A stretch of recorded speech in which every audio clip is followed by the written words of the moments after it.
rentre encore dans ce que nous savons faire d'habitude. Vous allez écouter ici un Libanais. N'eût été le fait que nous avions pu mettre la vidéo. Si vous écoutez l'audio comme ça sera en ce moment, il vous sera difficile de vous convaincre que c'est un Libanais. Mais lui-même, il le dit, mais sa couleur de peau le démontre. Il n'est pas du tout d'accord avec ce que ses frères libanais font en Côte d'Ivoire et les désordres qu'ils veulent imposer en Côte d'Ivoire. Mais ce qui est le plus important pour nous, il va dire qu'il y a des gens qui ont critiqué, insulté. En tout cas, nous, on a insulté, on n'a pas insulté. Est-ce qu'on a critiqué? Oui, on a critiqué. Est-ce que les vidéos sont là? Oui, les 3 dernières vidéos que j'ai postées hier nuit sont là. Qui critique? Éclaireur Pro-Vérité critique, Mère Blanc critique, Mère Fiona a critiqué hier, Éclaireur même a critiqué hier, tous les élèves de la classe critiquent. Donc là, c'est de nous tu parles. En tout cas, nous on ne connaît pas les autres, mais nous là, c'est qu'on fait là, on assume. En tout cas, ceux qui critiquent, je n'ai pas dit ceux qui insultent. Et les critiques que nous faisons sont tellement vraies qu'on les fait sur des vidéos. C'est quand on dit on met la vidéo en face de tout le monde. Et donc, c'est sur la base de ce qui est vérifiable qu'on vous a critiqué. Mais vous n'avez pas mal parlé, chers frères. Vous êtes même dans le sens même de trouver une solution. Mais une chose est évidente. Nous, quand on parle là, après on va s'arrêter devant les gens. Aujourd'hui soir là, ce soir du 26 octobre 2023 là, le B52 a appelé la chambre de commerce des Libanais. Et puis il leur a dit les Kassa.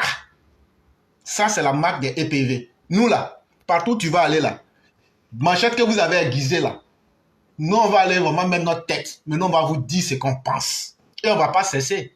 Actuellement même, on va amplifier. Ceux qui vont venir là, mettez dans côte des Libanais. Mettez dans côte des Libanais comme il se doit. Et à partir de maintenant, si un Libanais commet un crime, donnez-lui la réponse qu'il faut. N'attendez plus la police, n'attendez plus le bon sens. Donnez-lui la réponse qu'il faut. Ce n'est pas à moi de vous dire la réponse qu'il faut. Si toi, tu ne connais pas comment on fonctionne ici, il faut quitter sur cette plateforme-là. L'argent d'abonnement que tu as payé, là, il faut prendre, tu quittes. Nous, on est dans le concret. Chers Ivoiriens, je ne veux plus. Et nous ne voulons plus entendre quelqu'un venir dire « Ah non, il a tiré sur l'eau. Ah non, l'affaire, elle est morte. » Si on avait brûlé son étage et que lui-même n'avait plus de place à dormir là, les policiers n'allaient pas faire... Ils n'allaient pas essayer de tourner en rond. Celui qui a tiré sur le frère là, si on l'avait tagué là, est-ce qu'on allait être en train de parler? En réalité, là où les Libanais sont arrivés aujourd'hui là, ils veulent que vous les Ivoiriens, vous leur donnez une leçon assez protocole. Mais Joe, ça là, ça serait un cassamoulé. Ce n'est qu'une question de temps. Et donc là, on ne va pas arrêter. C'est maintenant même que nous, on va amplifier ça. Et on demande aux EPV qui vont venir là d'être plus que durs dans la vérité, mais d'être très durs et sans limite à les Libanais. Et puis maintenant, là, on va vous dire ce qu'on va vous faire. Là, quand ça va commencer, là, vous n'allez pas dire qu'il n'y a pas de vrais garçons qui vous ont dit. C'est pourquoi, en ce 26 octobre 2023, le B52, il a appelé votre chambre de commerce et on a demandé la suppression de votre chambre de commerce. 1. Les Ivoiriens ne peuvent pas avoir une chambre de commerce au Liban. 2. Vous vous comportez mal. 3. Vous voulez transformer des Ivoiriens en cafards dans leur propre pays, ce qu'on ne va jamais accepter. Et 4. Sauf faiblesse du gouvernement de la Côte d'Ivoire, il ne peut pas avoir 2 chambres de commerce dans un même pays. Et la chambre de commerce des Libanais, si vous avez bien regardé les vidéos que j'ai postées hier, je n'ai pas dit que c'est la chambre des Libanais, chambre de commerce des Libanais, mais la communauté libanaise en Côte d'Ivoire finance le Hezbollah. Et ce sont les Américains qui ont fait sortir le document. J'ai posté ça. La question que je me pose, cette chambre de commerce-là, est-ce qu'elle se limite simplement à ce qu'elle nous dit? C'est une question que je me pose. Et donc là, pour éviter d'être dans les amalgames et les à peu près, l'État de la Côte d'Ivoire devrait se responsabiliser et prendre sur lui-même la capacité de dire à ces Libanais, si vous voulez faire la promotion de quelques commerces, il n'y a pas 2 ministères de commerce en Côte d'Ivoire, il ne peut pas avoir 2 chambres de commerce en Côte d'Ivoire. Allez à la chambre de commerce de Côte d'Ivoire, puisque c'est en Côte d'Ivoire vous êtes. Là, comme ça, là, ce que vous faites, là, on va voir clair dedans. Je n'ai pas dit que vous avez financé Hezbollah. J'ai dit certains Libanais selon le document que j'ai lu. Mais, dans votre chambre de commerce, c'est que vous faites la paix, on ne sait pas là. Nous, on ne peut pas accepter ça. Donc là, le gouvernement doit prendre sa responsabilité pour qu'il y ait une seule chambre de commerce. La chambre de commerce de Côte d'Ivoire. Si vous êtes vraiment des commerçants et que vous ne faites rien de louche derrière, vous allez travailler avec cette chambre de commerce et on ne va plus accuser qui que ce soit de quoi que ce soit. Et donc, on écoute ici ce frère libanais qui a bien parlé, mais ce n'est pas suffisant pour nous. Nous là, tant qu'on n'a pas vu ça dans vos côtes, tant que la population ne prend pas ses responsabilités, nous on considère que les belles paroles là, le temps est passé. C'est parce que les gens ont toujours voulu vous faire des belles paroles que vous pensez qu'on va vous laisser. Et comme le disent les gars, to get away with that. Non, ça ne se passera pas comme ça. Les Ivoiriens vont être maintenant dans la gamme des réactions. Réactions rapides et violentes. Chers Libanais, apprêtez-vous pour ça. Les armes que vous avez là, on va vous pousser à démontrer à l'autorité ivoirienne que vous n'êtes pas des gens sérieux. Le Libanais qui a tiré sur le jeune homme, on a découvert plusieurs armes chez lui. Il fait quoi avec ces armes-là? Il fait quoi avec ces armes-là?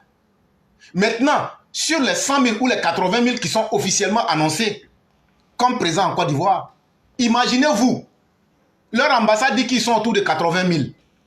Eux-mêmes, ils disent qu'ils sont autour de 100 000. Donc, prenons la moitié, 90 000 Libanais en Côte d'Ivoire. Si chaque Libanais a au moins 2 pistolets avec 2 calibres 12, ça fait combien? Il faut multiplier 90 000 fois 4. Il faut multiplier 90 000 fois 4. Attendez, on va calculer. Hein? 90 000 fois 4. Nous, on n'est pas dans les calculs où on va aller et puis on va dire non, on s'est trompé. 90 000 fois 4. Ça fera 360 000 armes. Ça, c'est l'attention de nos sécurocrates. Le Libanais qui a tiré sur le petit là, quand on allait fouiller dans sa maison là, on a découvert 2 calibres 12 avec 2 pistolets. C'est ce qu'on a vu dans les informations. Sur les 80, 90 ou les 100 000 qui vivent en Côte d'Ivoire, prenons le chiffre médian ou le chiffre moyen si vous voulez. Si chaque Libanais a 4 armes dans sa maison, ça fait 360 000 armes. Ça, c'est pas plus qu'une armée. Ça, c'est pas plus qu'une armée. Et donc, c'est le lieu pour l'autorité de se réveiller et de demander à cette communauté-là, si on attrape un Libanais sans le permis de port d'armes, c'est la prison et on l'expulse de la Côte d'Ivoire directement. Le temps de l'amusement, il est terminé. Imaginez-vous 360 000 armes. Est-ce que nous, les Ivoiriens, on est armés? Ils vont d'abord finir, ils vont livrer un combat à notre armée avant maintenant de chercher à nous transformer en cafards, chers Ivoiriens. Et donc, faisons beaucoup attention et ne jouons pas avec le problème des Libanais. Soyons fermes et soyons fermes. Tant que vous n'allez pas lécher ou même brûler leur maison ou même leurs étages là, ils ne vont pas connaître votre sérieux. Et tant que l'armée ne va pas les mater, sachez qu'on a aujourd'hui plus de 360 000 armes que la communauté libanaise détiendra en Côte d'Ivoire. Je viens de donner les raisons. Est-ce que c'est normal? À vous de voir. Quelles sont les conséquences? On ne prend pas les armes, ils ne vont pas à la chasse. C'est pour tuer les Ivoiriens avec ça. Et donc, l'armée et l'État de Côte d'Ivoire devraient se pencher sur ce cas. On écoute le frère ici avant de laisser la parole aux uns et aux autres. Famille, bonsoir, bonsoir. C'est toujours moi, après comme printemps et printemps. Cette vidéo est dédiée à mes frères dans la communauté libanaise en Côte d'Ivoire. Je m'adresse à mes frères libanais vivant en Côte d'Ivoire. Ça fait un bon moment, c'est pas un jour, 2 jours, hein. Ça fait un bon moment, on se réveille, on entend discours sur la communauté libanaise. On dort, avant de dormir, on science, demain après-demain là. Qu'est-ce que vous pouvez foutre encore comme merde pour laisser les gens parler mal sur nous? Surtout, les nouveaux arrivés qui viennent d'arriver du pays, ils viennent ici, ils se croient tout permis et puis ils foutent la merde. Non seulement en faisant les bêtises là, ils n'ont pas pitié d'eux-mêmes. Deuxièmement, ils s'en foutent de ce que nous-mêmes les anciens, on va endurer ici. On est beaucoup, on est 100 et quelques mille. Il y a beaucoup d'anciens dans la Côte d'Ivoire, il y a des Libanais ivoiriens en Côte d'Ivoire. Mais à cause de ces gens-là, ils vont nous insulter sur les réseaux sociaux, ils vont insulter nos mamans, nos soeurs, nos papas, nos femmes, ils vont dire faites ça, derrière qui? derrière ces rageux là. Je parle avec vous, hein, mes frères libanais. Et puis moi, je comprends leur haine aujourd'hui. C'est pas facile. On est chez eux dans leur pays. Ce n'est pas facile. Celui qui veut se fâcher, il n'a qu'à se fâcher. Côte d'Ivoire là, c'est pour Ivoiriens. Même si tu es Libanais, Ivoirien, tu es Ivoirien, d'accord. Mais eux là, c'est Ivoirien, c'est Côte d'Ivoire. Derrière vos bêtises, on nous insulte sur les réseaux sociaux, ça fait 5-6 jours. Vous pensez que ça nous fait plaisir? Si vos mamans ne sont pas chères pour vous là, nous, nos mamans sont chères pour nous. Nos soeurs, nos pères sont chers pour nous. Ok? Ce que vous oubliez là, il y a combien de familles libanaises, on n'a qu'à appeler un chat, qui vivent derrière cette terre bénie, qui vivent derrière ce pays hospitalier. Combien de familles libanaises vivent derrière ça? Un pays qui nous a ouvert les bras, un pays qui nous a mis à l'aise, un pays qui nous protège nos enfants, protège nos mamans, protège tout le monde. Vous voulez quoi encore? Derrière vos bêtises là, ils vont nous insulter matin, midi, soir. Vous n'avez même pas honte. Arrêtez de faire vos conneries. Celui qui ne veut pas respecter les coutumes de ce pays, il n'a qu'à retourner dans le même avion qu'il est venu là. Ou bien son papa qui l'a envoyé là, ou bien son frère, ou bien sa soeur n'a qu'à le faire retourner. Quand on est né là, on n'est pas né ensemble. Chacun est né seul, on n'est pas né ensemble. Il y a trop de bons Libanais en Côte d'Ivoire. Laissez-les travailler, laissez-les faire avancer les choses. Ce n'est pas à cause de vous, ils vont nous insulter matin, midi, soir. S'il vous plaît, celui qui n'est pas d'accord avec ce que j'ai dit, il veut foutre la merde, il n'a qu'à rentrer chez lui au pays. Il n'a qu'à retourner chez nous là-bas. Ok? L'Ivoirien là, son fond là, c'est bon. Faut pas le provoquer, c'est tout. L'Ivoire, depuis 1930 et quelques, on vit ensemble. Ne les provoquez pas, ils vont pas nous provoquer. Tout ce qu'on entend sur les réseaux sociaux là, c'est bien fait pour nos gueules. Un point, un trait, c'est bien fait, bien. Vos mots jam matin, midi, soir. C'est derrière vous, on va nous insulter. Celui qui n'est pas prêt à respecter ce pays, il n'a qu'à retourner d'où il est venu. S'il vous plaît, mes frères, respectez la Côte d'Ivoire. Je ne cherche pas besoin. Respectez la Côte d'Ivoire. Respectez, on n'est pas venu pour les mêmes objectifs. Ton gros bras là, il faut faire ça chez nous là-bas au pays. Il ne faut pas faire ça ici. Merci les frères. Faites pas. Et donc, mesdames et messieurs, vous avez entendu un Libanais qui a parlé. Pourquoi il a parlé? Ce qu'il a dit n'est pas mauvais. Mais pourquoi c'est maintenant qu'il parle? C'est parce qu'eux-mêmes, ils savent que leurs intérêts sont mélangés actuellement et que les Ivoiriens sont en train de prendre conscience. Et donc, ce qu'il a fait n'est pas mauvais. Mais c'est que c'est trop tard. Les Ivoiriens sont obligés de réagir. Et donc, en parlant ainsi, il essaie de recoller les morceaux. C'est vrai que lui seul ne pouvait pas tout faire. Mais, les Ivoiriens ont déjà pris conscience et ne se laisseront pas faire. Mais pourquoi on est arrivé à tout ça? Vous êtes sur la classe éclaireur pro vérité. Et nous, quand on analyse un sujet là, on va dans tous les sens pour que tu comprennes tout. Ce ne sont pas des plaisantins qui sont là. Nous savons faire l'analyse de l'information. Nous savons faire de la prospection. Nous savons faire de la projection. Mais pourquoi aujourd'hui les Libanais sont en train de se comporter comme ça? Parce que si tu n'as pas compris ça, tu vas être dans le vide pour penser que non, c'est aujourd'hui ça a commencé. Est-ce qu'en 1960, les Libanais se comportaient comme ça? Non. Est-ce qu'au temps des Bédiers, ils se comportaient comme ça? Non. Est-ce qu'au temps des Gays, ils se comportaient comme ça? Non. C'est à partir de 1990, avec Laurent Gbagbo. Non, pardon, 2000, je voulais dire. Laurent Gbagbo les utilise comme ceux qui vont le financer. Et comme ils aiment beaucoup la corruption, ils ouvrent leurs bras à Laurent Gbagbo. Et donc, dans ce désordre, Laurent Gbagbo va donner la nationalité ivoirienne à beaucoup d'entre eux.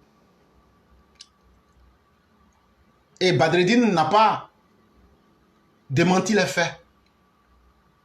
Et donc, non seulement ils ont eu ces nationalités-là, mais le régime de Laurent Gbagbo va leur permettre de vivre dans tous les excès. Et ce que je vous dis, vous pourrez vérifier l'article du samedi 2 juillet 2011. C'est le mandat, le journal Le Mandat qui avait fait sortir. J'ai mis le lien. Ça y est, sur Abidjan.net, j'ai mis le lien. Je vais vous lire ça. Pour que tout ce que les Libanais font aujourd'hui, là, c'est Laurent Gbagbo que vous voyez là. Il leur a tellement permis de prospérer dans le mauvais sens en Côte d'Ivoire que les Libanais se permettent tout aujourd'hui. Mais ce qui les choque, c'est qu'après Laurent Gbagbo, eux qui étaient habitués à un désordre sans limite, quand Alassane Ouattara vient et qu'il commence par le premier d'entre eux, Ezzedine, qu'il met au pas radicalement. Voilà un monsieur qui a refusé. Les Libanais ne payaient pas impôt sous le poste de Gbagbo. Les Libanais pouvaient tuer les Ivoiriens. Il n'y avait pas de... C'est là vous avez vu. Les Libanais de Gbagbo, ils sont beaucoup comme ça. J'ai mis la photo hier même. Et ils se rendent compte que Ouattara ne va pas accepter cette forfaiture. Et donc c'est ça qui fait mal à la communauté. Et ils se sont armés pour servir de bras. Et le monsieur a parlé de 100 000. Moi j'ai dit 90 000. Multiplier ça fois 4. Ça nous donne presque 360 000 armes. Si c'est le régime du docteur Ouattara que vous voulez combattre, sachez que nous aussi là, il paraît qu'il y a eu des armements en Côte d'Ivoire. Mais Dieu seul sait ce qu'est la vérité aussi. Personne ne s'est oublié dans le pays là. C'est là on va voir, on va lire l'heure ensemble. Et on est prêt pour vous jusqu'à la gare. Même Las Caras, on est prêt pour vous. Et donc, l'article que je vais lire là, je viens de mettre le lien. Ça a été publié le 2 juillet 2011 par le journal Le Mandat. Ces marchés qu'ils ont conquis. Pourquoi? Non, ça commence, il faut commencer par le titre toi aussi. Dossier. Comment les Libanais ont prospéré sous Gbagbo. Ces marchés qu'ils ont conquis. Pourquoi les Libanais ont peur du docteur président Ouattara? Majoritairement opérateurs économiques, les Libanais ont régné comme des maîtres de l'économie en Côte d'Ivoire sous le régime de Laurent Gbagbo. Avec l'arrivée massive des investisseurs européens, américains, cette communauté aura du mal à poursuivre son règne. La communauté libanaise est implantée en Côte d'Ivoire. Elle est devenue par la force des choses, s'il vous plaît, une puissance économique très importante dans le pays. Première communauté non africaine en Côte d'Ivoire, plus de 60 000 personnes économiquement bien implantées. Elle a été très proche de l'ancien régime de Laurent Gbagbo.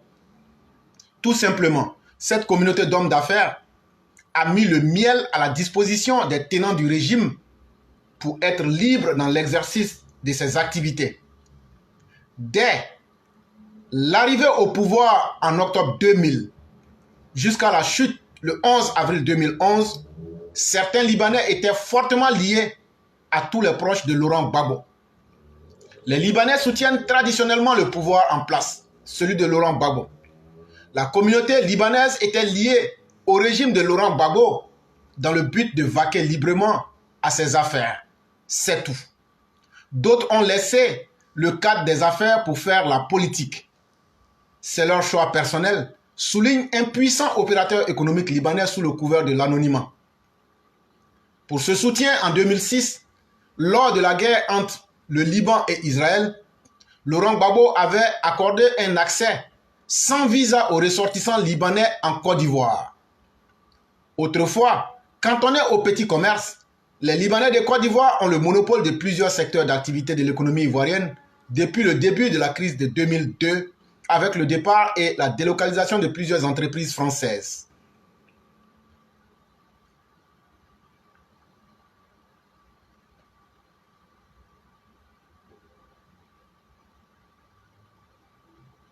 En novembre 2004, avec les attaques des partisans de Laurent Gbagbo contre les biens français, les Libanais étaient libres dans leur mouvement.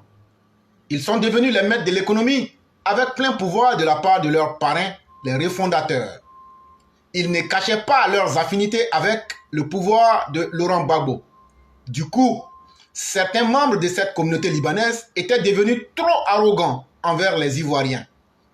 En 2010, un Libanais a tiré à bout portant par balle sur 2 ouvriers qui effectuaient des travaux chez lui à domicile.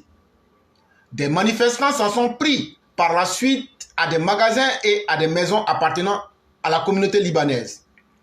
Les Libanais étaient devenus comme des seigneurs dans notre Côte d'Ivoire.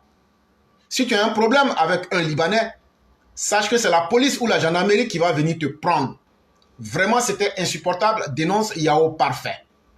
Actuellement, ils sont désormais actifs dans les secteurs cruciaux comme les transports, les finances, les hydrocarbures, le commerce et l'immobilier. Après une implantation commerciale historique, la communauté libanaise a non seulement profité de la vague de privatisation d'entreprises d'État à la fin des années 1990, mais aussi des départs en cascade des patrons français dans le sillage des émeutes de novembre 2004. À la suite des événements, ils ont racheté des galeries comme Périssac, les magasins Bernabé et Technibat, de grands noms de la distribution, spécialisés à Abidjan, détenus par le passé par des grands investisseurs européens. Les Libanais tiennent l'économie, disait-on facilement dans le pays. Une idée corroborée par les chiffres selon Roland Daguerre, grand patron libanais et ex-conseiller économique et social. 35, voire 40% de l'économie est aux mains de la communauté libanaise qui fournit le même niveau d'emploi, sinon un peu plus que la fonction publique ivoirienne. Voyant leur mainmise sur l'économie ivoirienne et leur relation très étroite avec le régime de Laurent Gbagbo, grâce au sac d'argent qu'ils convoyaient vers la présidence sous l'époque de Laurent Gbagbo, les Libanais ont décidé d'asseoir définitivement leur base en Côte d'Ivoire. Ainsi, en 2010, avec l'autorisation de Laurent Gbagbo, ils vont créer la Chambre de commerce et d'industrie libanaise en Côte d'Ivoire. Avec l'accord de Laurent Gbagbo, les Libanais vont créer la Chambre de commerce et d'industrie libanaise en Côte d'Ivoire en 2010. Ainsi, en 2010, avec l'autorisation de Laurent Gbagbo, les Libanais vont créer la Chambre de commerce et d'industrie libanaise de Côte d'Ivoire, dirigée par Joseph Kouri. Certains étaient même fiers de dire que c'est l'économie libanaise qui soutient le PIB ivoirien. Et non plus l'économie française, révèle un entrepreneur sous le couvert de l'anonymat. Le groupe Hijazi ou encore Global Manutention de Côte d'Ivoire du magma ivoiro-libanais Ibrahim Ezzedine sont aujourd'hui les fleurons des intérêts libanais en Côte d'Ivoire. Et d'après l'ambassadeur libanais à Abidjan, Ali Ajani, qui s'exprimait en 2009 dans les colonnes du journal libanais L'Orient le jour, 10% des entreprises libanaises réalisent au moins 1 milliard de francs CFA de chiffre d'affaires annuel. Conséquence, cette omniprésence économique s'est toujours accompagnée de relations étroites avec le pouvoir de Laurent Gbagbo. Dès sa prise de pouvoir en 2000, Laurent Gbagbo avait nommé 2 Libano-Ivoiriens, Roland Daguerre et Fouad Omaïs, au Conseil économique et social. Certains avaient même reproché à l'ancien régime d'avoir été un peu trop indulgent dans son amitié avec le Liban. Les quartiers chiites de la capitale ont été en effet connus pour abriter des sympathisants du Hezbollah. Des drapeaux verts du Hezbollah flottaient à un moment donné sur certains balcons du quartier de Marcori, surnommé Petit Beyrouth, pendant la guerre israélo-libanaise en 2006. L'imam de la mosquée Al-Ghadir, Abdul Menem Kobeissi, a un temps été expulsé vers le Liban sous pression américaine en raison de sa proximité avec le Hezbollah avant de revenir à Abidjan. On l'a même vu prononcer un discours lors d'un meeting de Laurent Gbagbo en octobre 2010. Roland Daguerre, courroie de transmission entre la communauté libanaise et le régime de Laurent Gbagbo, n'a jamais caché ses fortes sympathies pro-Gbagbo. Ainsi, Jalal Kawar, patron de Orca Deco, les hommes d'affaires Roger Abinader, Ibrahim Ezzedine, Ouday Chaloub, Sam l'Africain et Eli Alassou n'ont pas tardé à prouver leur sympathie pour Laurent Gbagbo. D'autres l'ont fait à visage découvert et certains dans l'ombre. Les Libanais, légitimistes, ont plutôt soutenu Laurent Gbagbo au premier tour, non pas par conviction, mais parce qu'ils pensaient qu'il serait élu, nous révèle une source libanaise. Pourquoi leur chute est inévitable sous le régime d'Alassane Draman Ouattara?